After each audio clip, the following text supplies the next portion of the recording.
Good morning and welcome to worship at First Lutheran Church on this All Saints Day. Good to have you with us. And the Holy Gospel for this day is recorded in Matthew, the 5th chapter. When Jesus saw the crowds, he went up the mountain, and after he sat down, his disciples came to him. Then he began to speak and taught them, saying, "Blessed are the poor in spirit, for theirs is the kingdom of heaven. Blessed are those who mourn, for they will be comforted. Blessed are the meek, for they will inherit the earth. Blessed are those who hunger and thirst for righteousness, for they will be filled. Blessed are the merciful, for they will receive mercy. Blessed are the pure in heart, for they will see God. Blessed are the peacemakers, for they will be called children of God. Blessed are those who are persecuted for righteousness' sake, for theirs is the kingdom of heaven.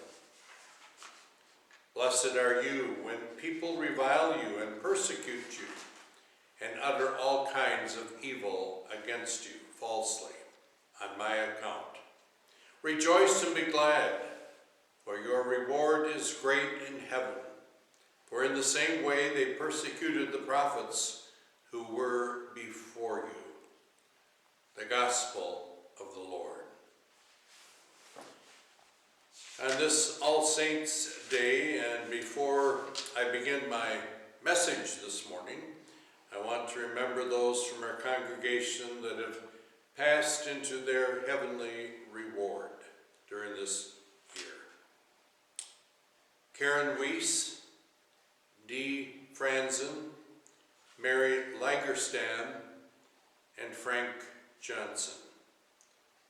May light perpetual shine on them. Throughout our world, the church and in our homes, there is a common question that is asked. People want to know if the waters of life are navigable, and if so, how? Talk about a pertinent question for these troubled times of the pandemic, and we soon and very soon are almost overwhelmed when we think of our current situation in the world and, yes, in our lives. We hear and see so much turmoil, mistrust, protest, illness, death, and we wonder when it will ever end. Every time I read the Beatitudes, I draw comfort from them. There's just something very soothing to my mind in these written words of the Beatitudes. People are looking for a way to deal with the challenges and the uncertainties and the difficulties of life. We want some assurance that the direction of our life will offer meaning and connect us to something larger than our individual stories. So how do we, especially during this pandemic, move forward? What are we to teach and tell our children and grandchildren? Those are the age-old questions asked in every generation. Those questions, I believe, what former President Barack Obama was speaking to in one of his State of the Union addresses, when he kept referring to winning the future. Winning the future. We must, he said, out-innovate, out-educate, and out-build the rest of the world. In that same period of time, the Republicans and the Tea Party movement were answering the same questions when they offered their responses that we must repeal Obamacare, end spending, and balance the budget. Please keep in mind that I'm not coming down on one side or the other. I'm just stating the facts of what was occurring in a certain period of time a few years back. You can watch those questions being answered on the news in protest and coverage of the government, varying factions and how they confront each other, struggling with different ideas and directions of how life should move forward for us. More often than not, our attempts to navigate life do not make the news, regardless of whether they are personal struggles or family matters. They are just as real and of no less concern to God. Each of us could tell stories about the questions we face, the challenges we confront, and the difficulties we must overcome.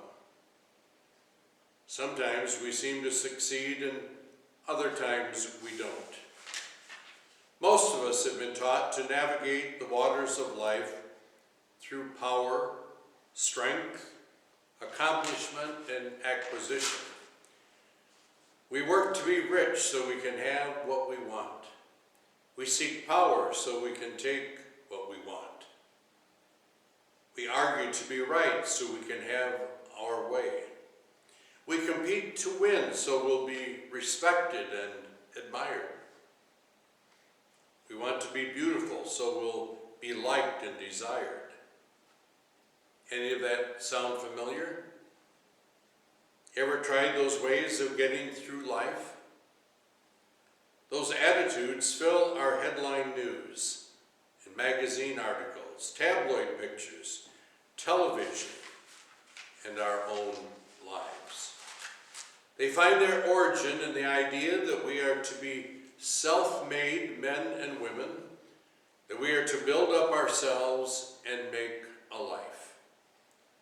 After all, we must look out for number one, because if we don't, no one will. At least that's what many of us have been told. For too long, that has been the myth with which we have lived. Jesus' life and teaching fly in the face of that myth. Jesus offers a different way of navigating life. The waters of life, he says, are navigable, but it's not through power, strength, accomplishment, or acquisition. The way forward is not the way we've always done it. It is not enough for us as believers and followers of Jesus to simply make over a little piece of our world or life. It is not enough to just reform a political or economic system. Navigating life is not about overcoming circumstances or other people. It is about overcoming ourselves. If you want to know what overcoming yourself looks like, well, just take a look at the Beatitudes. Blessed are the poor in spirit. Blessed are those who mourn. Blessed are the meek.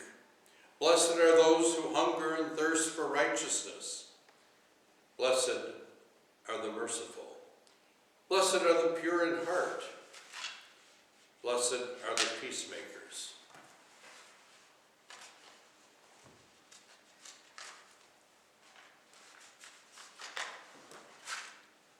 Blessed are those who are persecuted for righteousness' sake. That's how we navigate life. That is how we meet the challenges, the uncertainties, and the difficulties of life. That is what we are to teach our children and our grandchildren. A lifetime of living the Beatitudes day after day, year after year, is how we overcome ourselves. The Beatitudes are not simply Jesus' helpful hints for happy living. They are not the church's version of hints from Heloise. They are descriptive of God's mind and Jesus' heart. They are kingdom values and reveal what kingdom life is like.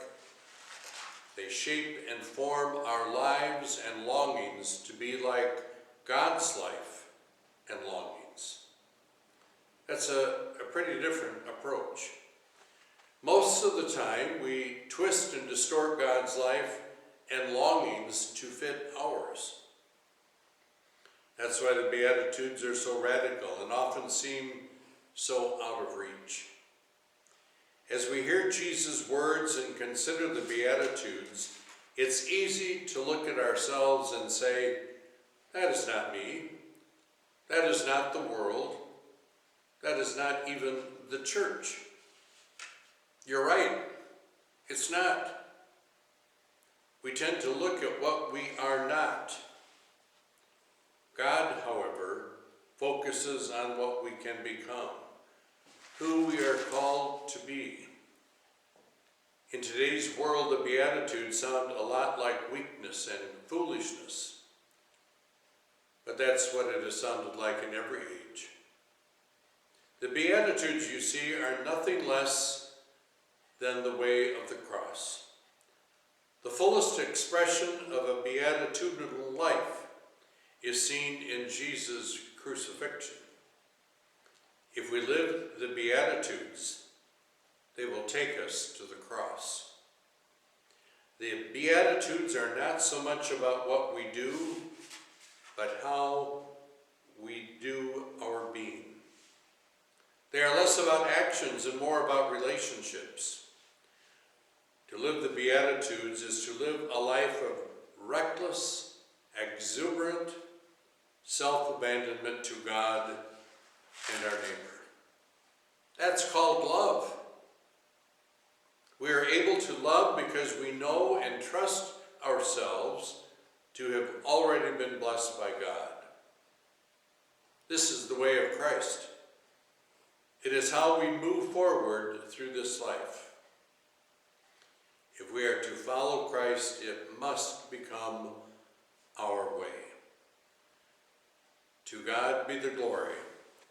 Amen. Hope you have a great